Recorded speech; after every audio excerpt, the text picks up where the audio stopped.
All right, thank you, Brian. A 2022 grant for safer streets in Dayton area is starting to take shape. As much as $5 billion is on the table for cities across the country. Dayton is working to secure some of that money. And 2 News reporter Evan Bales is live here in the studio after attending the city's first public comment forum. Evan?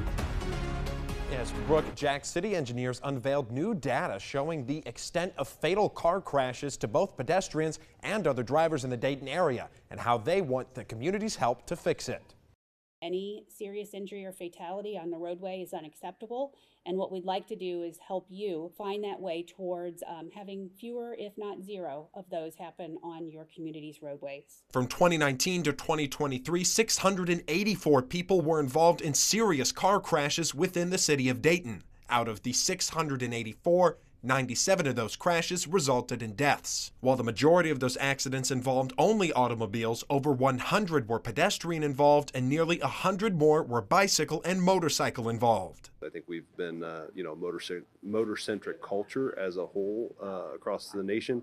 I think this is kind of a chance for us to shift and focus on all users and make sure that everybody's safe. This is the start of a long road to improvement, as this is only part one of the plan or the planning phase. Part 2 is implementation and where the actual groundbreaking would take place. Officials are searching for community feedback as to where city resources should be focused, and Dayton could see a piece of a $5 billion pie to cover the costs. For this, Dayton tapped an engineering safety firm, LJB Inc., to help collect data and develop a plan. This was a critical program that they could tap into to help develop that need.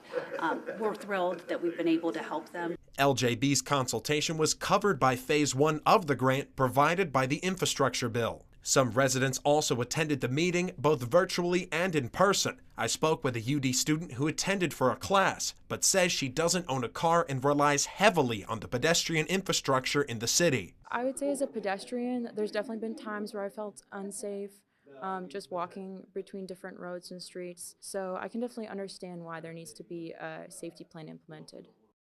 Now, a public survey will be on Dayton's webpage through June. You can answer questions to help city engineers decide where they should focus their resources. Live in the studio, Evan Bales, 2 News.